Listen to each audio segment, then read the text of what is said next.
Vous êtes sur Radio Prague International, à l'écoute du programme francophone diffusé depuis la capitale tchèque. Une proposition de loi qui inquiète. Bonjour à toutes et à tous. Ce sera le premier sujet de notre programme du jour. Une proposition de loi concernant le statut des organisations non gouvernementales en Tchéquie. On parlera cinéma après, avec des tournages pas comme les autres en ce moment en Bohême, près de Prague, et puis une visite des studios de Barrandov. Très bonne écoute. On commence avec un point sur l'actualité et c'est avec Guillaume Narguet. Les informations. Bonjour Alexis, bonjour à toutes et à tous. On commence avec de la politique. La République tchèque a enfin un budget pour cette année, mercredi. En effet, la Chambre des députés a adopté le projet de loi des finances présenté par la nouvelle coalition gouvernementale issue des élections législatives qui se sont tenues en octobre dernier. Ce projet table sur un déficit en hausse de l'ordre de 310 milliards de couronnes, soit près de 13 milliards d'euros. 103 députés de la majorité ont voté en faveur du projet, contrairement à 88 représentants des différents partis de l'opposition. Avant d'entrer en vigueur le lendemain de sa publication au journal officiel, ce budget doit encore être signé par le président de la République. Mais Petr Pavel a déjà annoncé qu'il ne le rejetterait pas. En déplacement dans les pays baltes depuis le début de la semaine, en compagnie d'une délégation de représentants de diverses entreprises, le président tchèque a quitté la Lettonie pour rejoindre la Lituanie mercredi soir. Ce jeudi à Vilnius, Petr Pavel doit être reçu par son homologue Gitanas Nausėda. Comme précédemment à Riga, les deux chefs d'État discuteront notamment de l'évolution de la situation en Ukraine, du soutien à celle-ci et de la menace russe pour la région. Toujours ce jeudi, un déjeuner avec la première ministre lituanienne est également prévu. Il s'agit là de la première visite d'un président tchèque en Lituanie depuis 20 ans.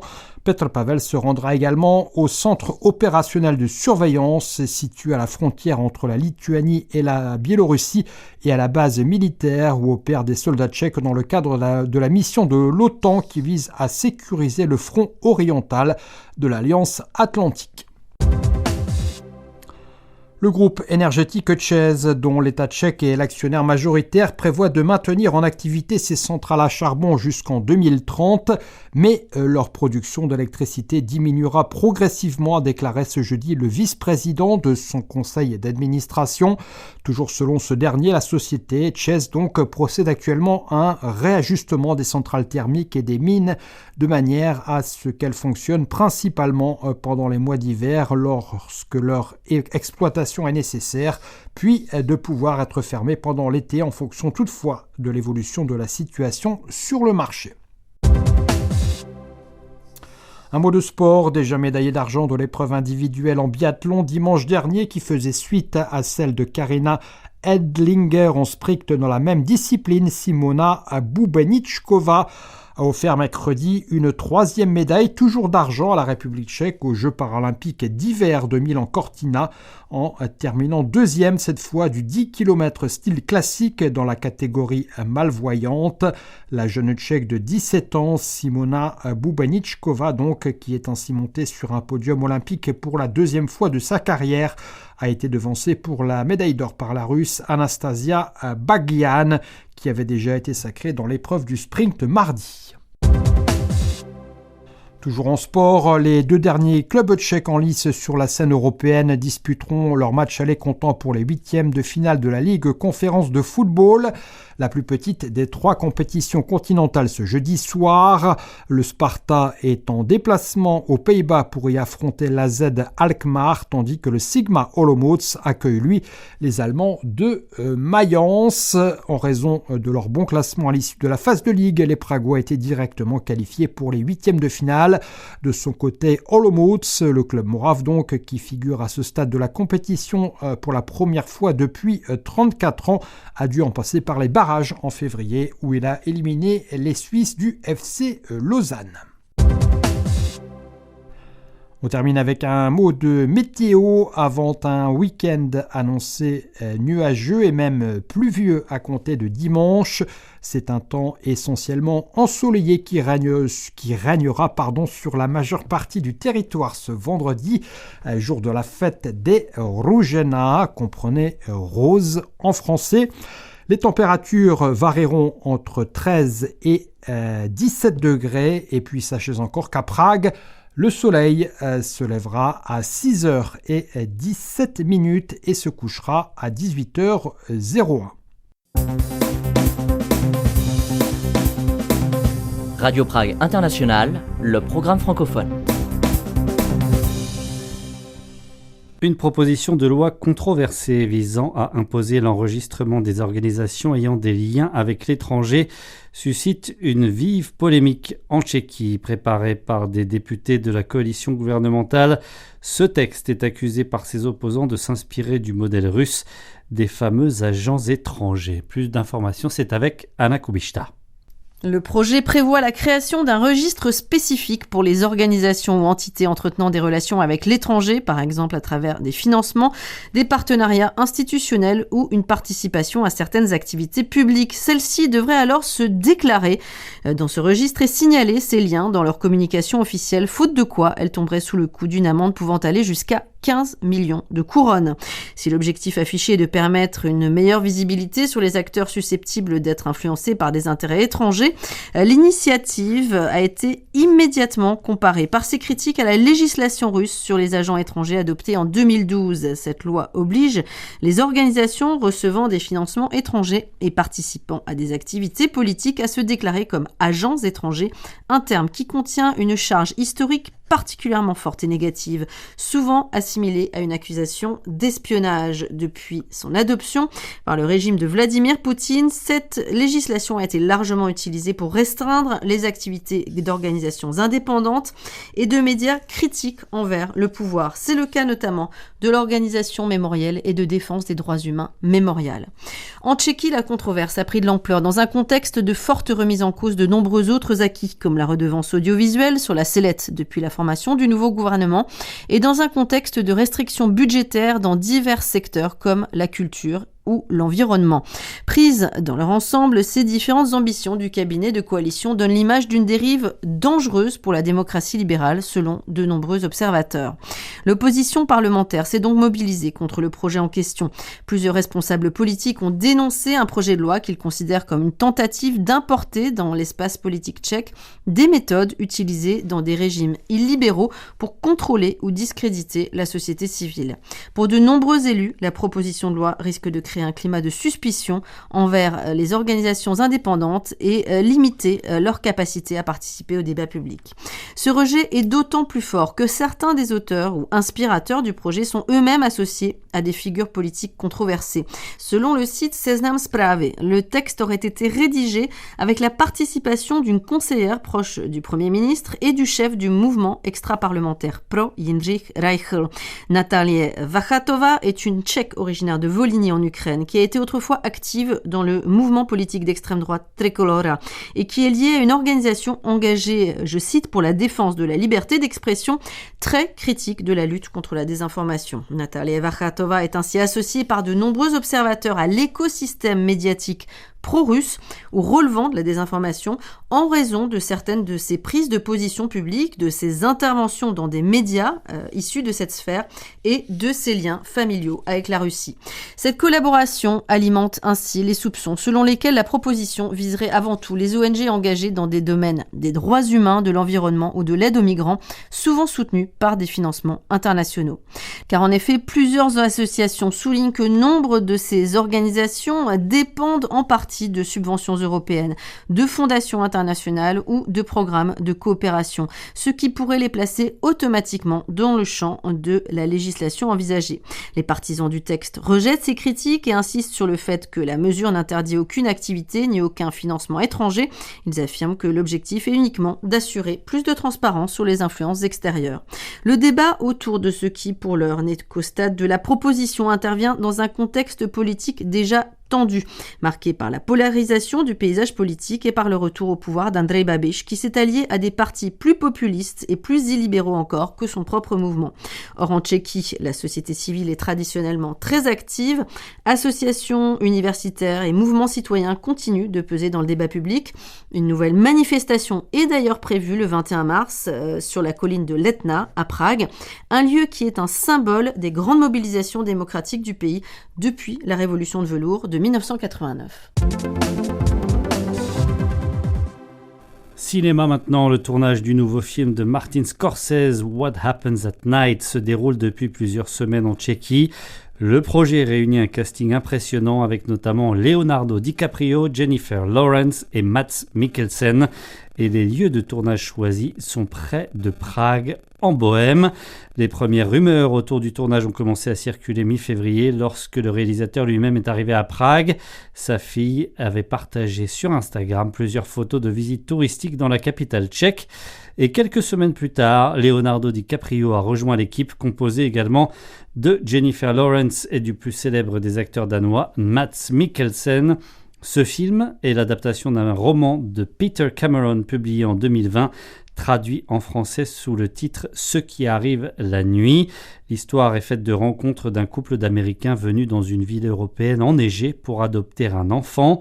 Des lieux de tournage, on ne sait pas grand-chose, mais quelques informations quand même fuitées dans la presse tabloïd tchèque. La jolie petite ville d'Uštiek, à environ 70 km de Prague dans la région de Litoměřice, a par exemple informé ses habitants de restrictions de circulation liées au tournage à la mi-mars. Un autre lieu évoqué et connu des gamers également est le château de Radborj, également connu sous le nom de Château Kotiera ou Raborš de son nom allemand. Situé à une 60aine de kilomètres de Prague, près de Kolín. Cette bâtisse n'est pas seulement un décor prisé par les cinéastes, mais également connu des joueurs de Kingdom Come Deliverance, le célèbre jeu de rôle médiéval développé par le studio tchèque Warhorse Studios. Prague et la Tchéquie dans son ensemble sont depuis longtemps une destination privilégiée pour les grandes productions internationales, vous le savez. Et les nombreux décors historiques du pays attirent régulièrement les équipes hollywoodiennes et du reste de l'Europe, ainsi que les studios Barrandov à Prague. Rediffusion d'un reportage réalisé sur place par Thibaut Maillet.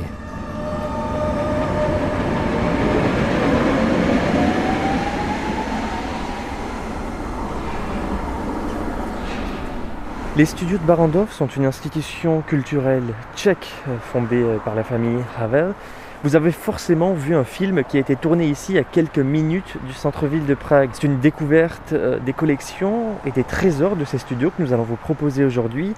Et ce, avec notre guide Jakub Zika. Il travaille pour les studios, il y est chargé des relations extérieures. Les studios, c'est son domaine, ça fait une vingtaine d'années qu'il travaille ici. Et dans quelques instants, ce sera également le vôtre.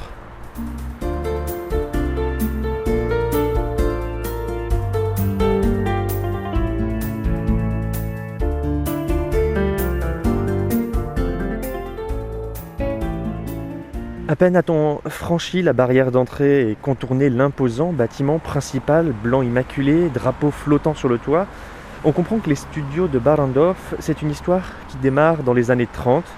Et juste là, on trouve le tout premier bâtiment qui a été construit au studio de Barrandov. This is the first building. À droite, vous avez le premier bâtiment qui a été construit ici au studio de Barrandov. C'était le transformateur. Ils avaient évidemment besoin d'électricité et dans ce transformateur, on transformait du haut voltage en un voltage plus bas. Il date de 1931. Aujourd'hui, le bâtiment il abrite l'entreprise Steel King. C'est l'une des branches de Barrandov, une boîte de services et de production. On continue le long de ce qui ressemble énormément à une rue, une allée goudronnée avec des voitures garées sur les côtés. Et en face, c'est une très grande fresque colorée qui est peinte sur le mur. Now we are passing the fresque, It's a fresque by, which Là, nous passons devant la fresque. Elle représente l'ambiance d'un tournage dans les années 30. Le peintre s'est basé sur une photo originale du tournage du film. Je vous préviens, c'est impossible à traduire. Obrácení Ferdiše Pištory. Movie to French to English. Odvrácení Ferdiše Pištory. This is the name of the movie. On voit 4 hommes, acteurs, techniciens, montés sur une scène. C'est une ambiance années 30, évidemment.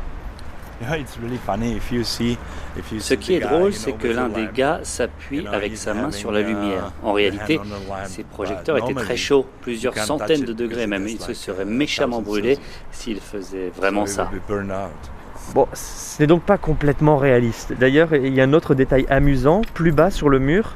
Comme un peu partout dans le studio, il y a un panneau qui signale une rue exactement du même type que les panneaux de la ville de Prague. Oh yeah, but it's just fun, you know. Ah oui, c'est vrai. La vraie adresse de tous les studios, c'est Křiženeckého náměstí, mais nous avons nommé les rues d'après des réalisateurs tchèques connus. Là, on est sur la rue Menzel, donc de Jiří Menzel. On a la rue Martin Frič, celle de Miloš Forman aussi. C'est uniquement pour s'orienter. For orientation, you know, it's not making any sense. Et justement, à quel point ils sont grands ces studios? C'est vraiment énorme. Je crois qu'on a plus de 360 000 mètres carrés avec les décors extérieurs qui font eux 166 000 mètres carrés avec un horizon dégagé. Les décors extérieurs sont le trésor de Barrandov. Les réalisateurs adorent l'horizon dégagé sans construction en fond. Really, you know, treasure. Now we call it new halls, new studios. Là, nous arrivons devant ce que nous appelons les nouveaux studios. Pendant la Seconde Guerre mondiale et l'occupation, Joseph Goebbels voulait déplacer la production des films de propagande ici, au studio de Barrandov. Il a fait construire ces studios numéros 5, 6 et 7. Number 5, number 6 and number 7. Ils ont gardé l'apparence de l'époque, ils sont mitoyens, alignés, collés les uns aux autres. Alors c'est certain que de l'extérieur, comme ça, ils ne payent pas vraiment de mine. Mais derrière les grandes portes en métal, je pense qu'elles doivent pouvoir faire passer des camions. Tout a été modernisé. Ces grands hangars vides sont à la fois insonorisés, mais aussi totalement modulables pour y créer, par exemple, la chapelle Sixtine, une église ou un appartement. Alors malheureusement, il ne sera pas possible d'aller voir à l'intérieur. Ils sont loués et alors à la disposition complète de la production du film. Quoi qu'il en soit, juste en face, là on peut y aller. Et il s'agit d'une des branches du studio, c'est là qu'on fabrique les décors. Bonjour, on peut faire une photo avec vous? L'ambiance est vraiment saisissante ici, c'est un atelier très long et très éclairé. Dans l'air, on sent même, avec le masque, la poussière blanche et visuellement ça crée un petit halo autour de toutes les créations qui sont sur les étagères. On va aller voir Yann, c'est apparemment un sacré artiste. Dans ce bureau, cet homme travaille pour Barrandov depuis au moins 40 ans et il fait un travail incroyable. Bonjour Yann, est-ce que vous pouvez nous expliquer ce sur quoi vous travaillez en ce moment? Je suis en train de faire couler ces petites têtes dans ce moule. Je ne sais même pas pour quel film. Les tournages se succèdent tellement vite ici. Et vous travaillez quelle matière? Ça ressemble à du plâtre, non? On les fabrique à partir du plâtre et du stratifié. J'ai une toute dernière question. Tout ce qui est autour de nous, c'est vous qui l'avez fait. Je vois par exemple une reine d'Égypte, beaucoup de visages, quelques animaux. Tout ça, c'est vous qui avez travaillé dessus? Tout ce que vous voyez ici, je l'ai fait moi-même. Certains masques ont été créés par mes collègues, des collègues qui ne sont plus là. C'est une technique que l'on n'utilise plus aujourd'hui. J'ai fait aussi tous les objets accrochés au mur dans la pièce d'à côté. Cela fait quand même 50 ans que je travaille ici. À vrai dire, je suis presque le seul à travailler dans l'atelier.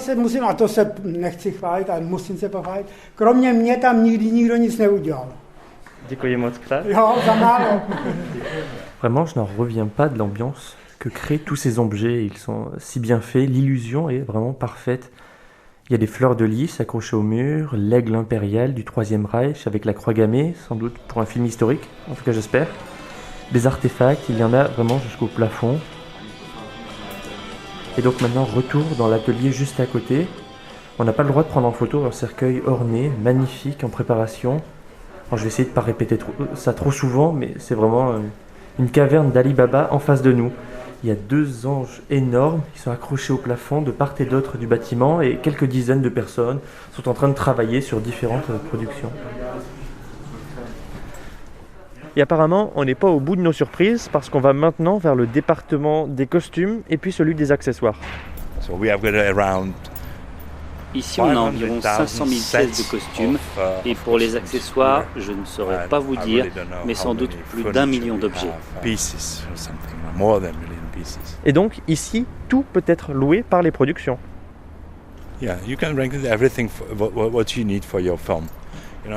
Vous pouvez louer les costumes et même si vous êtes dans un autre pays, vous pouvez les commander en ligne et les studios de Barrandov les livrent directement sur le lieu du tournage. On sent qu'on approche du département des costumes parce que justement devant nous, il y a un jeune homme, il rapporte un ensemble, il a l'air de dater, en tout cas il ressemble à des costumes de la Renaissance, velours noir et brodé de fil doré. Ici, c'est donc le département des costumes, des chaussures et des perruques. Le bâtiment est divisé en 4 étages. Au sous-sol, il y a les uniformes et les costumes médiévaux. Au-dessus, les costumes des femmes depuis les années 40 jusqu'à nos jours. Nous avons un étage pour les hommes et puis il y a les perruques et les chaussures. Et là donc on grimpe jusqu'à l'étage des costumes féminins. C'est presque étonnant, mais tout le monde ici baisse instinctivement la voix. C'est comme si l'ampleur des collections faisait se sentir tout petit, ou si le fait qu'il y ait plein de draps et de vêtements et que ça étouffe énormément le son, incite tout le monde à chuchoter.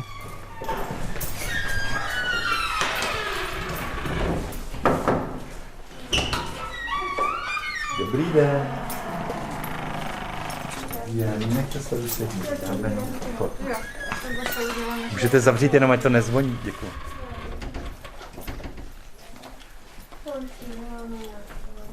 We can find here. Là, vous trouvez tout ce que vous pouvez imaginer. Là, on se croirait dans les années 20. Tout est rangé par période, il y en a de toutes les couleurs, tous les types de vêtements. Et ils ont tous été créés ici.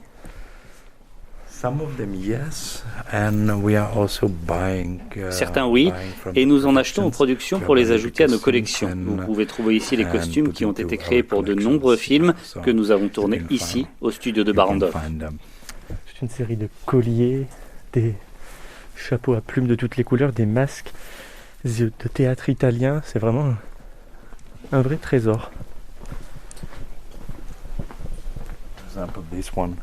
Cette robe est de la série Borgia.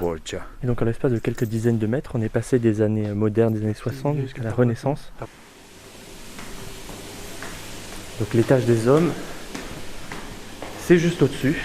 Et on arrive, on a un militaire sans doute 17-18e siècle, en face des soldats de la Seconde Guerre mondiale, armes, mitraillettes au poing. You have to wear a king. Dans un film, vous devez habiller aussi bien le roi que les servants. Et il faut que tout ait l'air d'avoir déjà été utilisé. On a de tout, des vêtements propres, on peut les salir également. Alors pour ce qui est d'habiller les rois, il n'y a pas à dire, il y a de quoi faire. Hein. Des couronnes dans tous les sens, beaucoup de bijoux, des fourrures. Il y a même le bicorne de Napoléon avec une cocarde tricolore. Donc il y a des choses vraiment bizarres, comme ce chapeau avec une... Je dirais un peu le chapeau du grand Schtroumpf, mais rempli et recourbé sur la tête, c'est vraiment très étrange. Parfois, pour des films de science-fiction, ils demandent des choses très spéciales, et donc on a une collection d'objets vraiment très bizarres. Et maintenant, direction les chaussures. On part du fond de la pièce où on trouve des Converse, des chaussures tout à fait modernes. Enfin, s'il y a des bottes qu'on imagine appartenir à des soldats, puis plus on avance, plus on tombe sur des chaussures de notre âge. Donc c'est une pièce qui est remplie de chaussures. Bon, il y a l'odeur qui va avec, on a un peu l'impression parfois d'être dans un vestiaire. Il y a des bottes en caoutchouc. Non, c'est vraiment, encore une fois, éclectique et on s'imagine que chaque acteur ici peut trouver chaussures à son pied, ça c'est certain. Et même les chaussures qu'on dirait normales, enfin celles qui ne sont pas surprenantes a priori, là c'est une paire de baskets normales, sauf que pour la pointure c'est inhumain, c'est au moins je sais pas, du 60 si ce n'est davantage. Que dire? Tout est sous nos yeux. Et donc, petit bond dans le temps, mais on se retrouve quelques bâtiments plus loin, dans un bâtiment assez surprenant. Et c'est là qu'on trouve tous les accessoires. Ici, il y a un Français qui travaille. On va aller le chercher, il s'appelle Michel. Il y a des lustres partout au plafond, des boules à facettes. Vraiment, il ne manque pas d'éclairage, même un panneau policier, il y a vraiment de tout, c'est impressionnant. Ça part. Le plus vieux, c'est ici, c'est 150 ans de télégraphe. Un télégraphe, hein, c'est ça, qui marche encore d'ailleurs, tout en laiton. C'est le plus vieux. Ok. Et après, on a des téléphones, on a des... Qu'est-ce qu'on a? Quelques lampes peut-être. C'est surtout Première et Deuxième Guerre mondiale. Toutes ces choses-là. Ce sont tous des objets d'origine qui ont été conservés? Oui, à 99%. Après, il y en a qui sont faits spécialement pour les films. Donc il y a quelques trucs en plâtre ou pas très solide, quoi. Mais en général, c'est original. Ouais. Qu'est-ce qui est le plus demandé dans toutes vos collections? C'est surtout les lampes de table, les lustres qu'on peint, les abat-jours, toutes ces lampes-là. Il y a de tout. Il y a du gothique, il y a aussi, comme il y a pas mal de, comment on dit en français, les fairy tales. Les contes de fées. Les contes de fées. Enfin, maintenant, il y en a un peu moins. Bon, maintenant, avec Netflix, c'est surtout les films de guerre. Hein. C'est toujours la guerre. Donc, c'est Première et Deuxième Guerre mondiale. Dans cette collection, vous savez combien il y a de pièces? Ah, c'est une bonne question. En fait, je ne sais pas. Peut-être 5000, hein, peut-être. Plus. Et donc votre travail, ça consiste à en prendre soin également, à les réparer si jamais il y a un problème? L'origine, c'était ça, c'était surtout l'entretien, parce que tout ce qui se prête s'abîme. J'ai fait ça pendant plusieurs années, et puis là, depuis 2-3 ans, je fais surtout la location. Je peux juste vous demander comment vous êtes retrouvé ici à Barrandov? À Barrandov, par hasard, il y avait une annonce, c'était en 96. Ça fait 25 ans que je suis là. Donc voilà quoi. Et maintenant, vous n'êtes pas parti, 25 ans? Bah oui, voilà, je suis resté. Et je regrette pas. Merci beaucoup. Avec plaisir. Ciao. Hasta luego.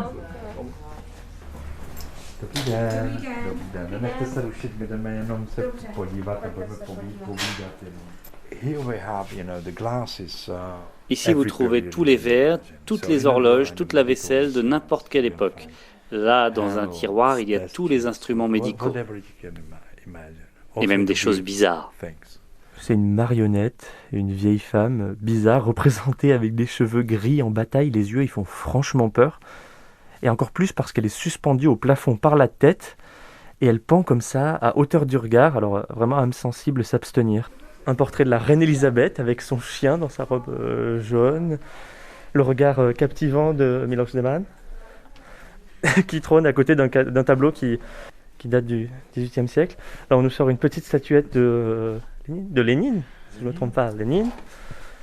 Donc on est vraiment dans un endroit où une statuette de Lénine peut côtoyer le grand Schtroumpf, à côté d'une amphore romaine, de toute une quantité d'animaux empaillés. Ça va du chat à l'oiseau en passant par le blaireau. Des poupées parmi les plus classiques, celles avec lesquelles les enfants, même de nos jours, jouent. Est-ce que quelqu'un vous a déjà commandé le portrait de Miloš Zeman? On loue aussi du matériel pour les films modernes. Donc en tant que président de la République, il doit être accroché dans le bureau par des ministres, par exemple. Donc nous l'avons. On a beaucoup de portraits. Par exemple, on a aussi le portrait d'Hitler pour les films historiques.